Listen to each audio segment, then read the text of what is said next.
We are here again, JUCO Hoops Insider. We have the National Team of the Week's head coach once again. This is week 6. Excited to go to Oklahoma this time, and they beat the number 1 team in the country, Coach Jackson, to be exact. We're going to bring him in, Coach Jeremy Jackson. Thank Coach, you. what up? Oh, not much. Just sitting here trying to get some kids through finals. No doubt, it's that time. That's a crucial time in JUCO. People don't always know that it's a crucial time. Yes, sir. Then we got some airport runs to navigate through as well. Nice. So you guys are done for the break then? Yes, sir. As soon as some of them are starting to trickle out of here. Thursday's the last actual day. Nice. That's kind of like you can take a deep breath. Like, yes, we made it through a semester. Yes. Well, let's talk about this week, Coach. You guys went 3-0. JUCOrecruiting.com has named you the National Team of the Week, NEO A&M, Northeastern Oklahoma A&M. So congratulations on that. And what the biggest part of that was you beat the number 1 team in the nation at their place. We know Hank well. He's a friend of the program. He's been on as Coach of the Week when they beat Northwest Florida. And now it's the other way around. You guys were able to go there and figure out how to get an overtime win. Talk a little bit about that game. That was probably a better game to watch than to coach in. I've heard that a lot. It was a back and forth. Honestly, really respect Hank and his program. They do a tremendous job out there. His team is very powerful. They play so hard, and they seem to have the deepest bench I've ever coached against, because whoever he brought in just started playing. I think they had over 50 points from their bench that night. I believe it. That was hard. But the atmosphere there is second to none that I've been a part of, other than the national tournament. In a non-conference game on the road right before Christmas break, it was fun to be in. It's fun to coach in, and just really glad the ball bounced our way a little bit there at the end. Yeah, and then talk about the rest of the week. You guys went 3-0. We'll talk a little bit about your team in just a second, but just the week itself and how you guys have kind of been able to gain some momentum going into Christmas break. Yes, sir. We started the week off Tuesday, I believe it was. We played at out in Bartlesville, Oklahoma, and then we practiced today. Got on the road to Ottumwa, Iowa. After that, which is about approximately 8 hours from here. So it was a good little haul. Had a good shoot around. Played against Northeast out of Nebraska. Very well coached team. Played hard and fortunate to get a win against them. And then it was the game of the week that all our guys were up for. I'm happy we got the other 2 wins prior to that, because I think they were overlooking everybody to get to Hills. Absolutely, man. And so you guys had a big week. Obviously, had some big performances. I know your guards are a big part of your team. We'll break down that a little bit. Was the atmosphere in overtime? Did you have a moment in the game where you felt like, okay, we can play with them, or hey, we have a chance to win this game? What was kind of the flow of the game? Well, it was very back and forth. I think we jumped on them early in the game. We were up 8. They come back. We're down 6 at halftime. I think their biggest lead was 8. And then we came back. We came right out of halftime. I think we hit 2 threes to tie it. And then we get into overtime. One of our guys hits a, I believe it was a layup. They hit a 3 to tie it. I look over at my assistant coach and smile, and I just told him, "This is fun, isn't it?" And then next thing I know, our kid Always Right hits a 3 from the corner to put us up 3. And then we kind of that was the cushion we needed with the amount of time left on the clock. If there was another 2 minutes on that game, you never know what could have happened. I don't know Always his parents and who named him, but what a great name to go with his last name as a hooper, Always Right. I'm sure he probably says to you sometimes in practice, like, "Coach, you know my name. What do you mean?" Well, I always tell him I'm never going to argue with him because he's never wrong. I love it. So Julian Mackey, 28 points, 6 rebounds in that game. Is that how you say it, Mackey? Yes, sir. And then Always Right had 16 and 5 rebounds. TJ Morris, 20 and 6. And then Kevin Spurl with a double-double, 10 and 12. And then Jordan Johnson, 10 points. So you had 5 guys in double figures, one double-double, 2 guys with 20 points. Talk a little bit about the young men on your team, and so some of these people that watch that want to recruit can kind of know how good these guys are. Yes, sir. I'll start with our only returner, Kelvin Spruill. He didn't get to play that much last year. We had a very deep team last year with some guys that were Division I guys ahead of him, and he's paid his dues, waited his turn, and it's really paying off for him. All year he's just been a walking double-double for us. He comes up clutch in games. He's our glue guy. He scores it well around the rim, and he's just his energy is what really sets him apart from a lot of people, in my opinion. He's just a guy that really helps us a ton. Julian Mackey, transfer out of Niagara. He really has came on the scene and been our guy we know we can go to when we need a bucket. And Julian is not afraid of moments. He steps in. He drives me crazy sometimes with all the step back jumpers he takes, but he makes them. So it's one of those, what do you, oh, okay, good shot, kiddo, type of thing. One of those, no. Yes. Yes, absolutely. One of those. Yes, sir. And he's really good at it. And then we have the other 3 that you mentioned are all 3 freshmen. Jordan Johnson, he played some really good prep school basketball with Spates Academy out there in Florida, and he's just really coming into his own. He really knows his role and embraces his role, and he comes off the bench for us, and he doesn't complain about anything. He just comes in, does his job, punches his time card, and goes home. And I love that about Jordan. TJ Morris, he was a pretty highly touted recruit that we got. He's special. Kid is just he's a beast on the court. He can score it from all 3 levels. He is not afraid of any moment or anything. He's just a kid that loves the hoop and always right. That his name says it all. He hit a huge shot for us, as I mentioned in that Hills game, but he's been our leader, our point guard this whole year. And he's really one of the premier freshman point guards, in my opinion, in the country right now. And obviously I'm a little biased, but his numbers kind of speak for themselves. Yeah, I love it, Coach. So your time there, we're going to go into that. We talked about your players. Obviously, you wouldn't be a national team of the week without them, but they wouldn't be that either without you. So let's talk about your story and your journey. How did you end up at NEO A&M? I know you've been there for a considerable number of years as an assistant and as a head coach. Always cool when you can get that torch and it's been passed to you and you already know kind of the fabric of what makes that place what it is. Tell us a little bit of your journey. Absolutely. That transition from moving one chair over is it's not easy, but it does definitely help whenever your mentor is still on campus here. Coach Dustin Grover, he is a great mentor for me. Did a hopefully I'm making him proud and doing a good job for him. But he's still on campus here as the vice president of academics, and he just trusted me. He groomed me, and I was ready for the position whenever I stepped in 5 years ago. Been here total for 13 years. Grew up in Stockton, California. Never would I have thought growing up that I'd live in Oklahoma.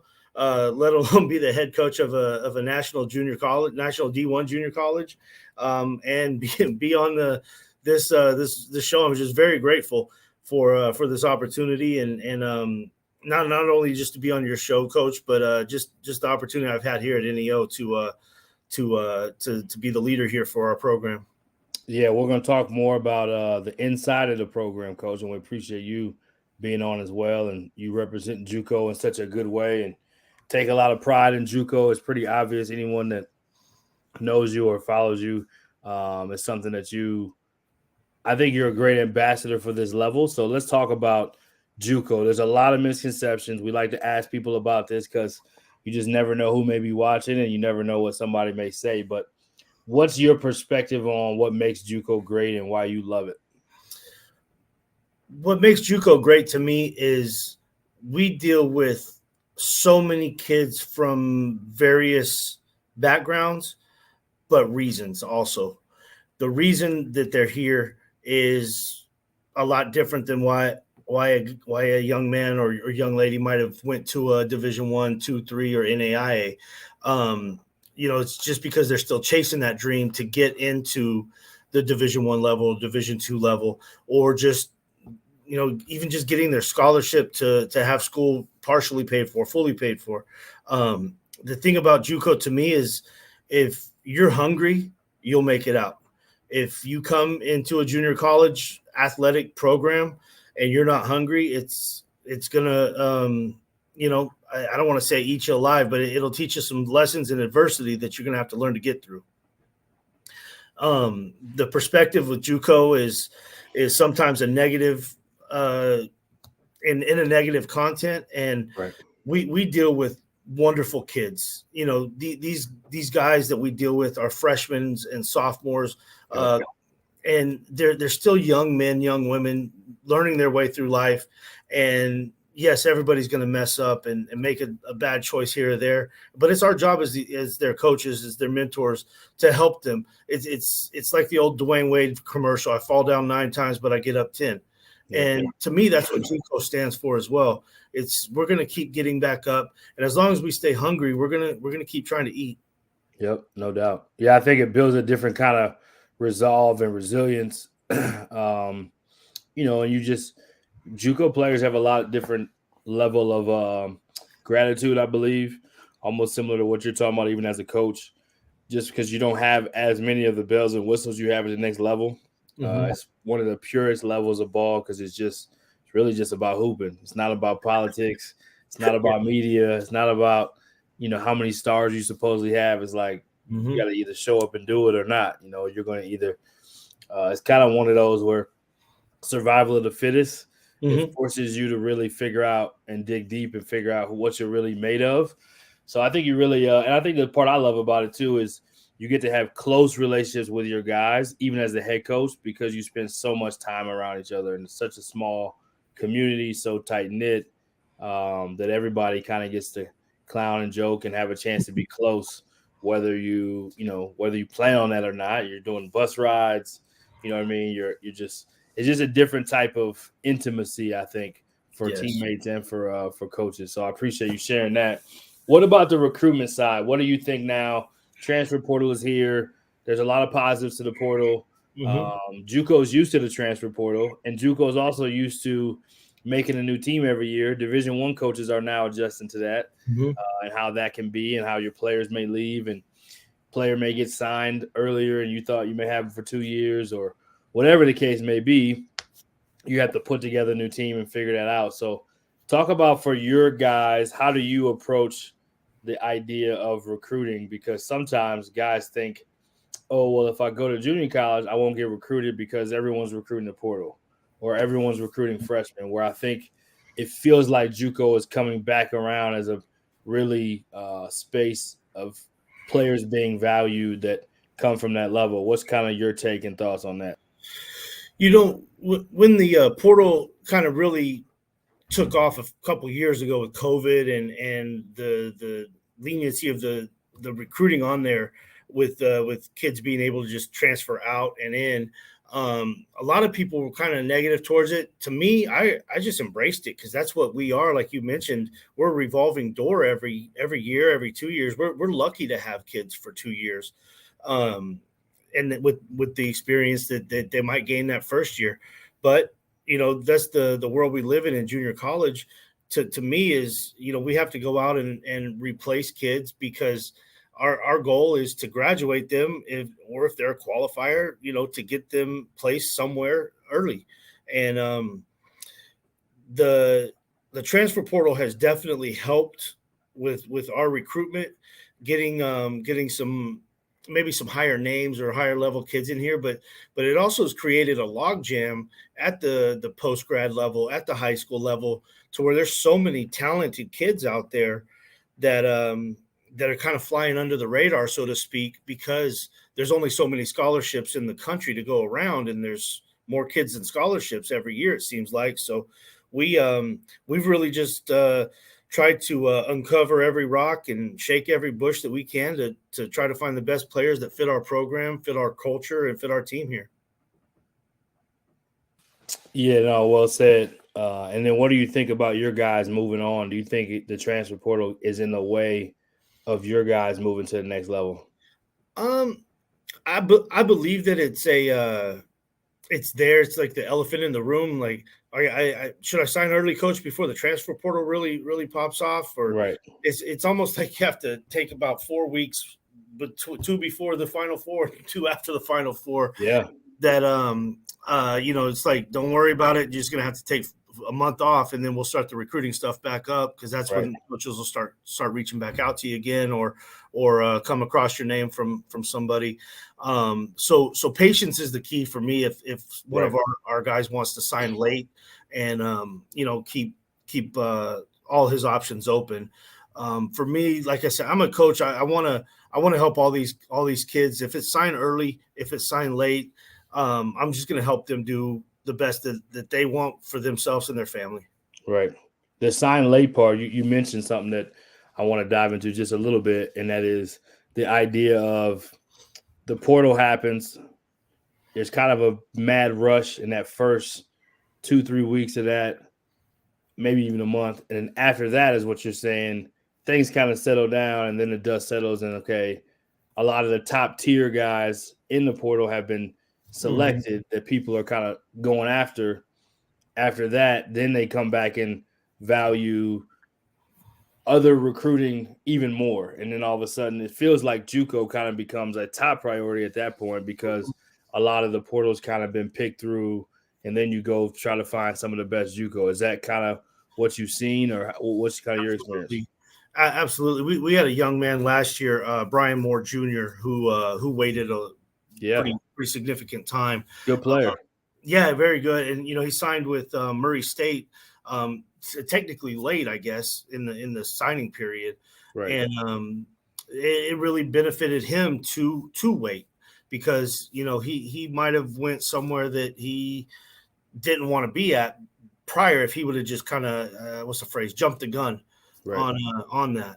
So it's good for some kids, because Brian was a 20-point a game scorer for us. Yep. And so I felt like some schools were looking at, okay, do I go after a 3-point a game scorer in the portal, or a 20-point JUCO scorer that's at the JUCO level? So I think patience is the key at that point of time where the portal's really hopping. Right. What Coach, what do you look for? You've had some really good players there that have moved on to the next level at all levels, from at the highest level to low major, D2, you name it.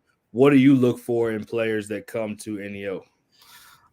Well, we run a version of the Syracuse zone, so we call it the North zone over here. So we always look for longer guys, like long arms, and that are very quick to the ball type of stuff, as far as their abilities like that. That's on the surface. Under the surface, we look at character, we look at support system, their family, and were they winners in high school or prep school, or wherever they were before, or could they be turned into a winner, or do they have a winning attitude? And obviously we try to look at grades and get good students, but sometimes it's not always the case, and that's part of our job as well, to help these young men when they get here to become better students. Yep, for sure. Well said. What's the part, Coach, where you talk about your culture? What are you like as a coach, and then what's the Norse level culture look like? The Norse level is it's just a saying that we have, is we hold ourselves to a different level. We root for everybody around here in our school, around the community, but we want to try to hold ourselves to just a higher level, and that level is the Norse level. And with that being said, it comes on the court, it comes in the classroom, it comes in the community. It's just a way that we try to help these guys grow up to know that wherever you land in life, you're going to have to be a functioning adult. And if we could help them be that in a better fashion that they came in with, then, I feel that we're doing our jobs, and that Norse level is not just a saying, but it's a way of life for some young men. Yeah, I love that. I love that. And then what would your players say your coaching style is? Not what would you say? What would they say?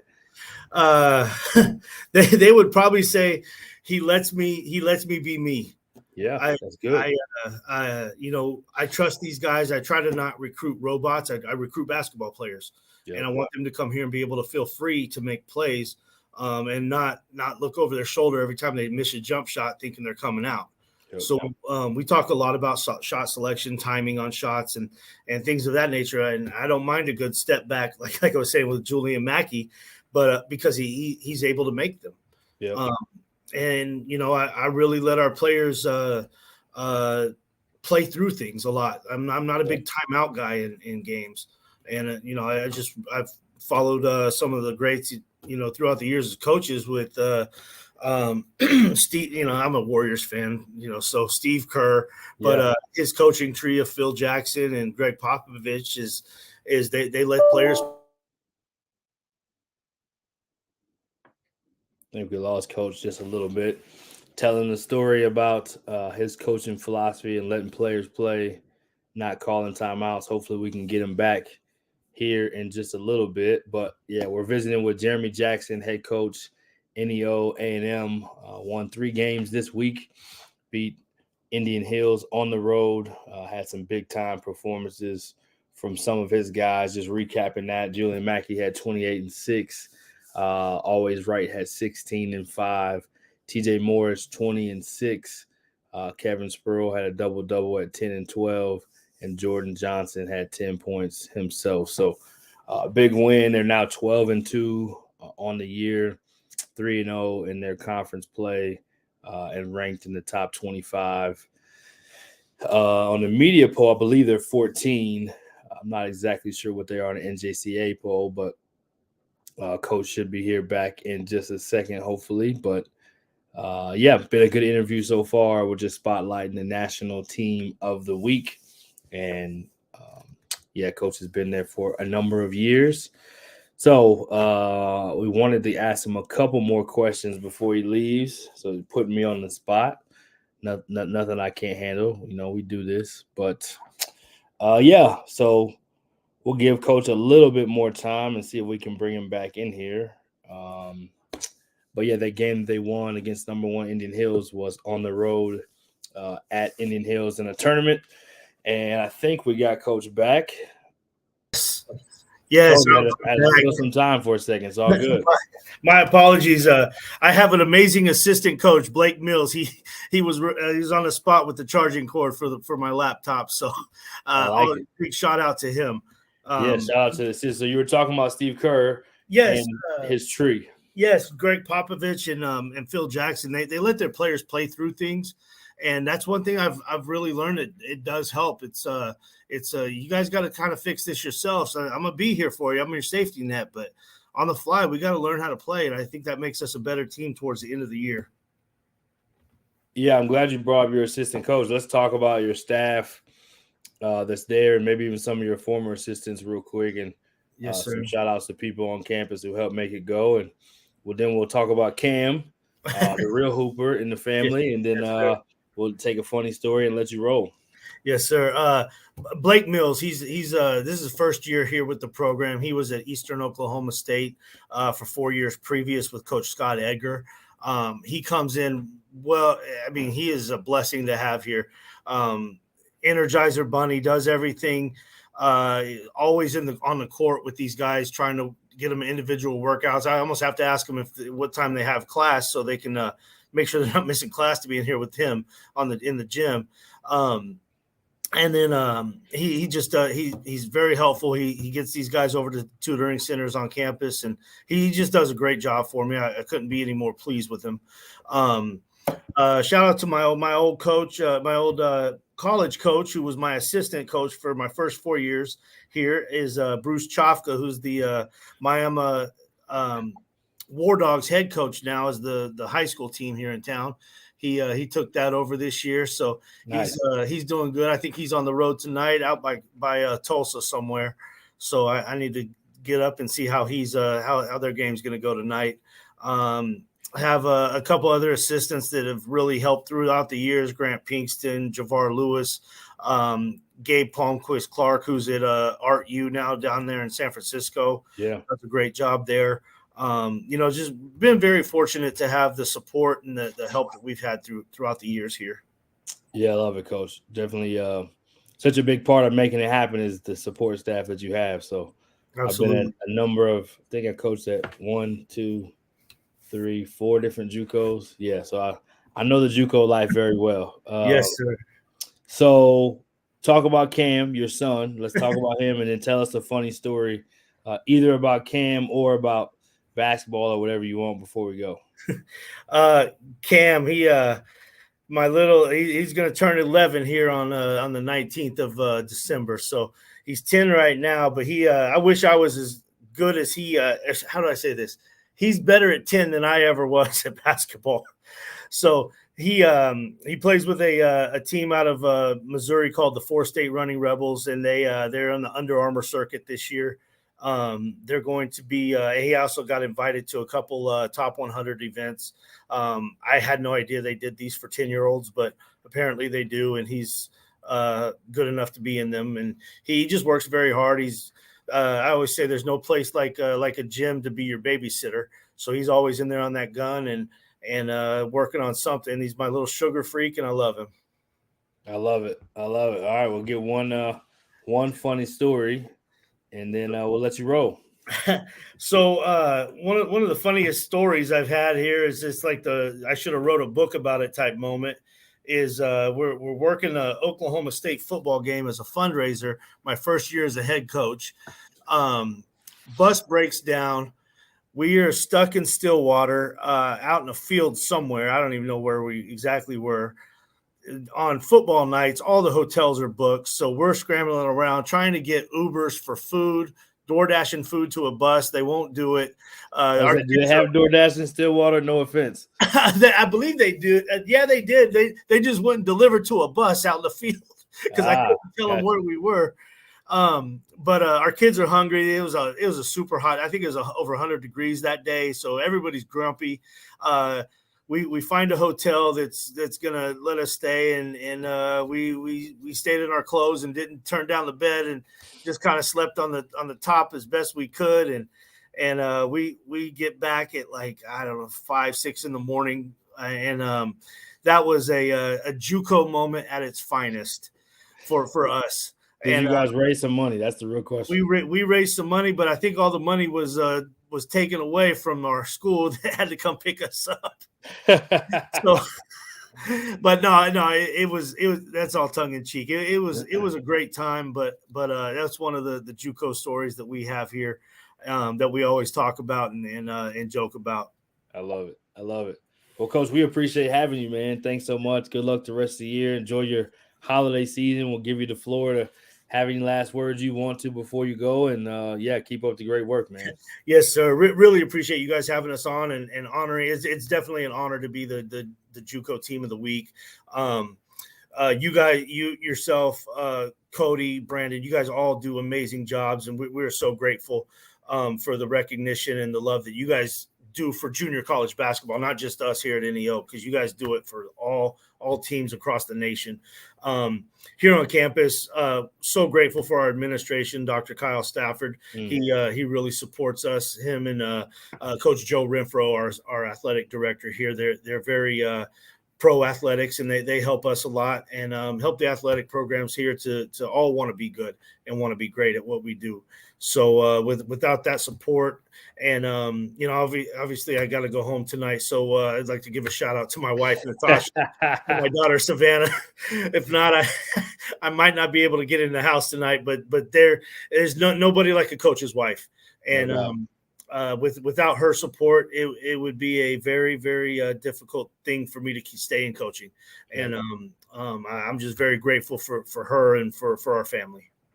Yep. Awesome job, Coach. Well, we appreciate it. We continue to celebrate JUCO, and we are excited about what you guys are doing this season. Excited to keep watching, and like I said, enjoy that holiday break. Maybe you can play some one-on-one with Cam. Maybe you can get him one more last time before he gets too good. No, he still don't have a dub against me. I won't let it happen yet. I love it. Well, all right, Coach. Well, thank you again, and great week, and keep up the great work. Thank you so much, sir. Appreciate it. Have a good day. You're welcome.